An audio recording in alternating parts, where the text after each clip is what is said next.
To be or not to be?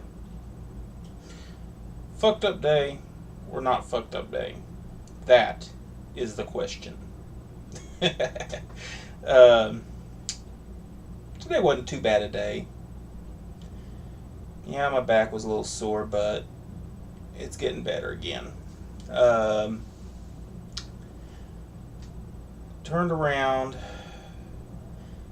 Guy who was supposed to be painting an apartment here didn't get here until like 1 o'clock.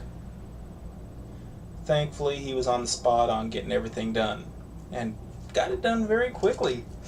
He he was only here a couple hours and he finished up the last of it, so he's good there. A little bit of touch-ups that will probably have to be done. No big deal. Take me maybe 15-20 minutes to get it done. That's to be expected. Even when I paint an apartment, even though I try to get it all, usually the last day that I'm working on that apartment, I have little touch-ups to do here and there. It's just one of those things when it's already painted a very close match to the color you're using, that while it's wet you can't tell the difference. So I ain't gonna complain. He did pretty good considering.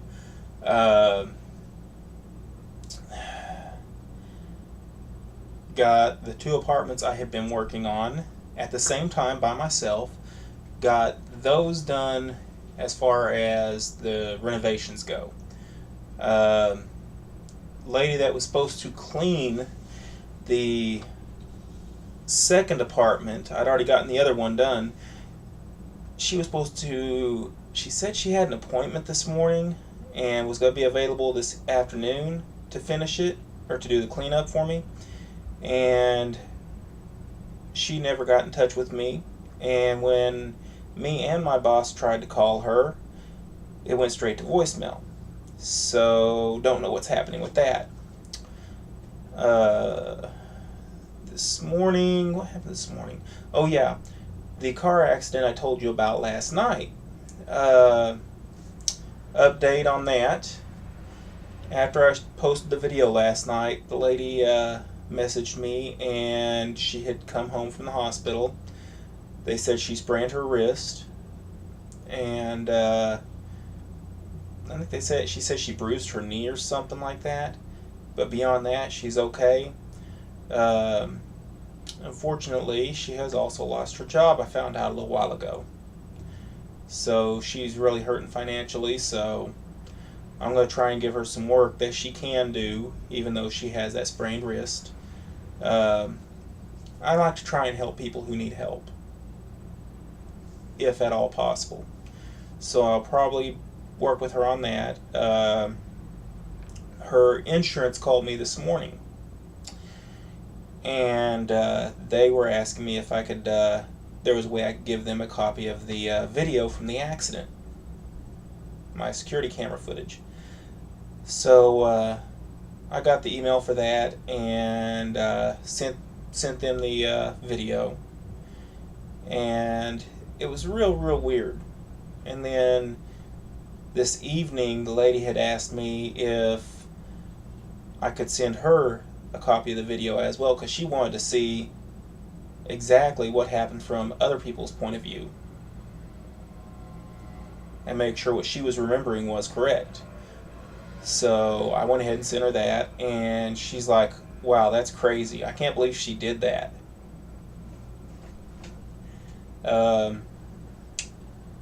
Unfortunately, I don't have a way of doing the video right this second. I don't know, I think I can save it, or I'll post it in another video tonight. The actual video, it'll be a short one.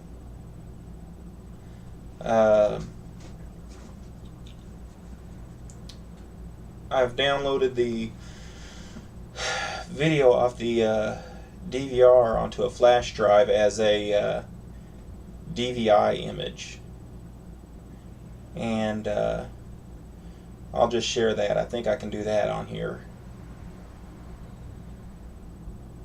But anyway, so far so good.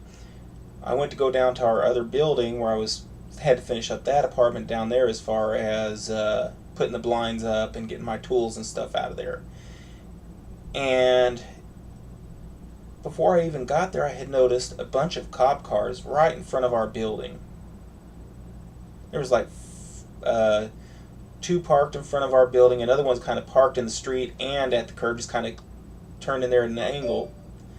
And then a fourth cop car was in the street, double parked. And anyway, I went ahead and parked over there and made sure it wasn't one of my tenants, because I've had a problem with one of my tenants having issues. Sometimes she stopped taking her meds and lose it. But anyway, apparently what happened is, and I hate this, it bothers me to no end, but this young black kid, I don't know how young he was, he looked to be about 12 or 13.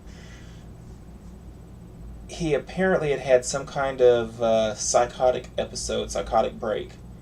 And he lives at the motel that's 2 properties over from our building.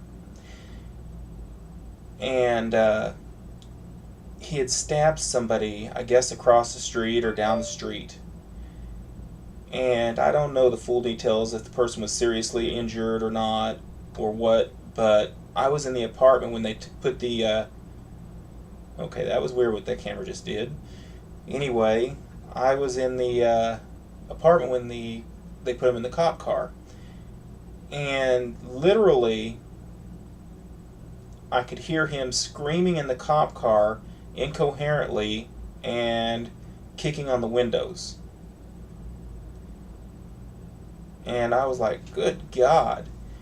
They finally got an ambulance there, and they're taking him to a hospital for a physical checkout and a psychological evaluation, find out what he has, and start him on treatment for it. And then from there, I don't know if they're going to go ahead and pursue charges and take him to juvie hall or what.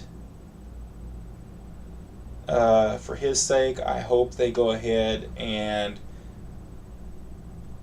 let him off once he's been diagnosed and on his meds and stabilized psychologically.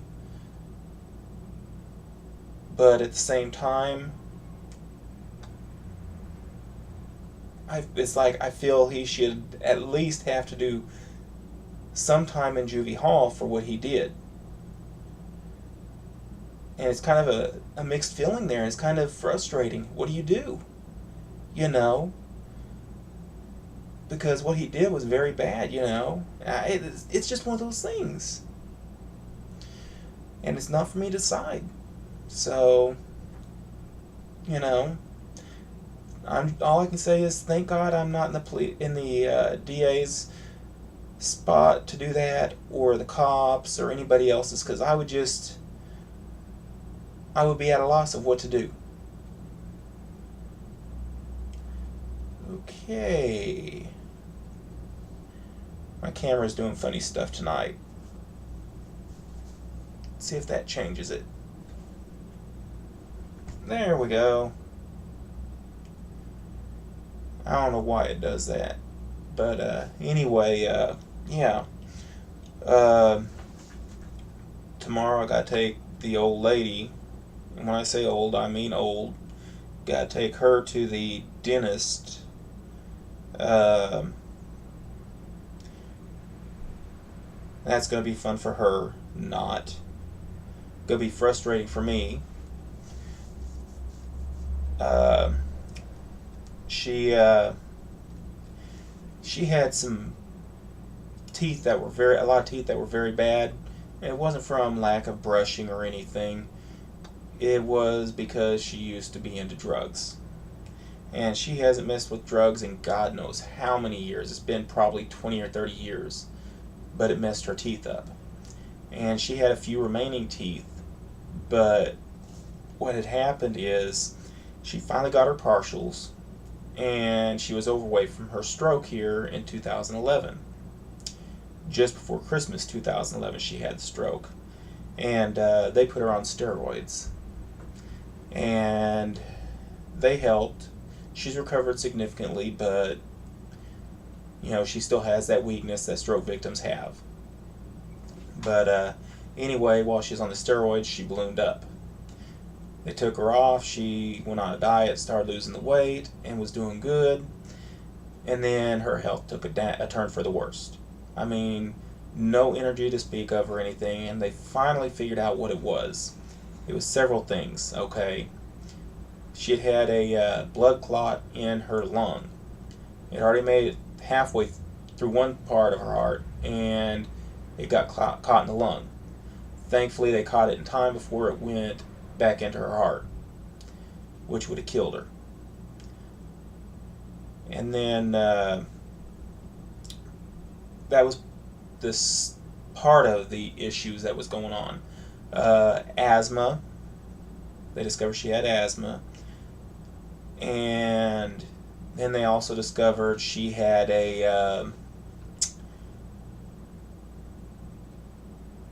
her heart was bad, and she had gained a lot of water weight on top of regular weight that she was gaining, and she just could not get rid of any of it. And finally they said, okay, well, this is our last attempt, and they had her on a stomach surgery, and they shrunk the size of her stomach to a golf ball. And in a little over a year now. Yeah, about a year and a half, something like that, I think. She has lost. She went from like 360, and now she's down to under 220. And she's still losing weight. And then, it might have been less time than that. I don't know. Yeah, it's been about a year now.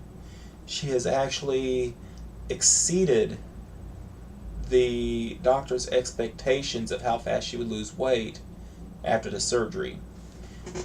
But because of that massive loss of weight, she has her partials have become loose. But also, one of the anchoring teeth for her partials, it's been dying, and it finally broke.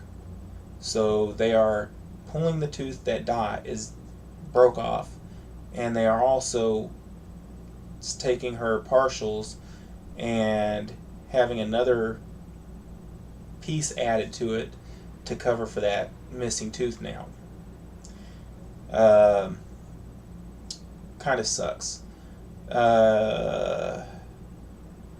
Here last year, I guess it was, tail end of last year, they put her in to see a knee doctor because her knee has been very bad and bothering her very, very bad. And she had severe arthritis. And the doctor that was looking at it, the first thing he did, he gave her a steroidal injection to try and help. And it didn't help at all. So, when she went back, they went ahead and checked her out and wound up putting her in for knee replacement. They told her that inside of 6 months, she would be in a wheelchair if she didn't have the knee replacement. That's how bad her knee was. So they gave her a full replacement. They went in there and scraped all the arthritis out. And after doing that, they fitted a titanium joint over the bone. And they basically, I think it is, they glue it to the bone to hold it in place. And it's a very snug fit. And then what happens is, as the bone heals, it fills in and it attaches itself to the artificial joint. So she still has her painful days, and then she has her good days. Most of the time it's good, thankfully, because then I don't have to hear her crying. God. But I'm going to end this video because I am wore out, and it's going to be another long day tomorrow. I mean, it's now 9:30 at night here, and I mean, Literally, I parked the van and then came in here and did this video. So, y'all see what I go through. Catch you on the flip side.